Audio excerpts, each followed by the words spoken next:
નમસ્કાર, હું રાજ. આપ જોઈ રહ્યા છો સ્પાર્ક ટુડે ન્યૂઝ. જન જન કા રખે ધ્યાન. ટીબી મુક્ત ભારત અભિયાનને વધુ વેગ આપવા માટે ખેડા જિલ્લામાં એક ખાસ પહેલ હાથ ધરાઈ છે.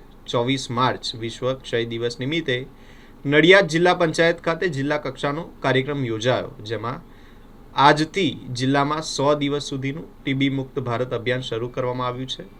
નડિયાદ જિલ્લા પંચાયત ખાતે યોજાયેલા કાર્યક્રમમાં જિલ્લા કલેક્ટરની મુખ્ય ઉપસ્થિતિમાં ટીબી ઉન્મૂલન માટે ચાલી રહેલા પ્રયાસોને વધુ ગતિ આપવા માટે ચર્ચા કરવામાં આવી.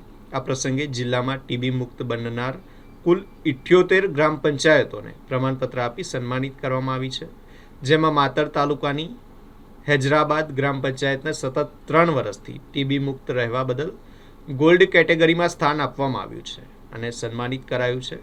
તે ઉપરાંત 23 ગ્રામ પંચાયતોને સિલ્વર અને 54 ગ્રામ પંચાયતોને બ્રોન્ઝ કેટેગરીમાં પ્રમાણપત્ર આપી સન્માનિત કરવામાં આવી છે. જિલ્લામાં હાલ આશરે 2600 દર્દીઓ સારવાર હેઠળ છે અને સમયસર નિદાન માટે 15 નાટ મશીનો તેમજ હેન્ડ હેલ્ડ એક્સરે મશીનો દ્વારા ઘરે ઘરે સ્કેનિંગ કરવામાં આવી રહ્યું છે. ટૂંક સમયમાં એઆઈ આધારિત હાઈ રિસ્ક વિસ્તારોમાં સઘન સ્કેનિંગ શરૂ કરવામાં આવશે. ટીબી મુક્ત ગામોના સન્માનથી અન્ય ગામોમાં પણ જાગૃતિ વધશે અને દેશને ટીબી મુક્ત બનાવવા સૌએ મળીને પ્રયત્નો કરવા જોઈએ તેવી અપીલ કરી છે. હું ડૉક્ટર દિનેશ નરેશપ્રસાદ બારોટ, જિલ્લા ક્ષય અધિકારી નડિયાદ. આજ રોજ વિશ્વ ક્ષય દિન નિમિત્તે અમે ફંક્શનનું આયોજન કર્યું હતું. આ ફંક્શનમાં મેઇન જે ઉદ્દેશ હતો એ આપણા ટીબી મુક્ત ગ્રામ પંચાયત ખેડા જિલ્લામાં અત્યારે 2025માં 78 થઈ. તે પૈકી હૈદરાબાદ એક ગોલ્ડ એટલે કે સતત 3 વર્ષથી તેઓ ટીબી મુક્ત પંચાયતના ઇન્ડિકેટર હાંસલ કરી શક્યા છે. આ ઉપરાંત 23 ગ્રામ પંચાયત એવી છે કે જેણે સતત 2 વર્ષથી એટલે કે લાસ્ટ યર બ્રોન્ઝ અને આ વખતે સિલ્વર મેડલ હાંસલ કરેલા છે.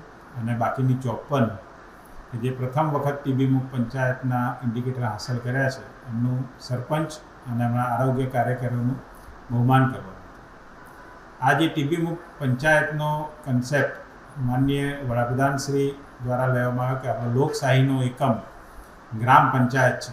એટલે ગ્રામ પંચાયતની અંદર હેલ્ધી કોમ્પિટિશન થાય અને એ લોકો પોતાના ગામને ટીબી મુક્ત પંચાયત કરવા માટેનો પ્રયત્નો કરે તો છેવટે તાલુકા, રાજ્ય અને દેશને ટીબી મુક્ત કરી શકાય.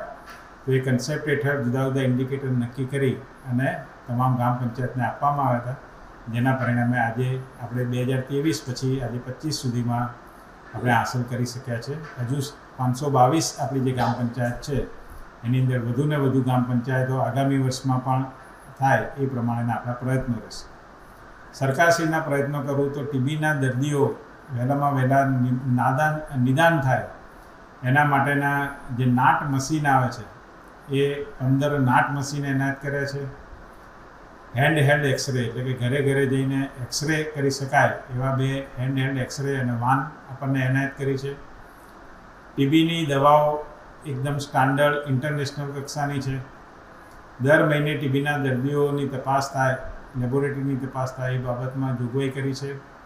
અને ટીબીના દર્દીઓ શરૂઆતના તબક્કામાં શોધાઈ જાય એના માટે પણ ઘરે ઘરે જઈને આરોગ્ય વર્કરો આપણે ટીબીના લક્ષણો પૂછીને શોધી કાઢીએ છીએ.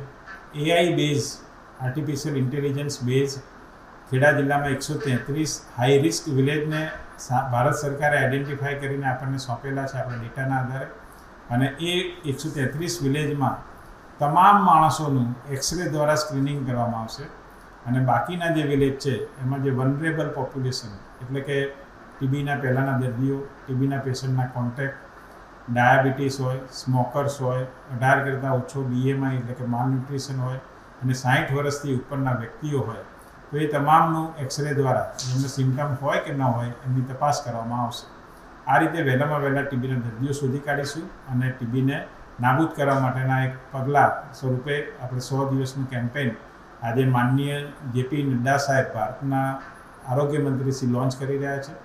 એ પણ આજે 100 દિવસનું કેમ્પેઇનમાં પણ આ તમામ વિગતો આપણે આવરી લઈશું અને ઘનિષ્ઠ પ્રયત્નો કરીશું. ખેડા જિલ્લામાં આજની તારીખમાં 2600 જેટલા દર્દીઓ ઓન ટ્રીટમેન્ટ છે અને વર્ષે 4000ની આસપાસ આપણને ટીબીના દર્દીઓ મળે છે. ટીબીના દર્દીઓ મળવામાં અને એમના મરણ થવાની સંખ્યામાં છેલ્લા 5 વર્ષમાં સતત ઘટાડો જોવા મળેલ છે. આ રીતે ખેડા જિલ્લામાં ઉત્કૃષ્ટ કામગીરી થઈ રહી છે અને જેના માટે માનનીય કલેક્ટરશ્રી, માનનીય જિલ્લા વિકાસ અધિકારીશ્રી અને જિલ્લા આરોગ્ય અધિકારીશ્રીનો અમને ખૂબ જ સહકાર અને માર્ગદર્શન મળ્યું છે.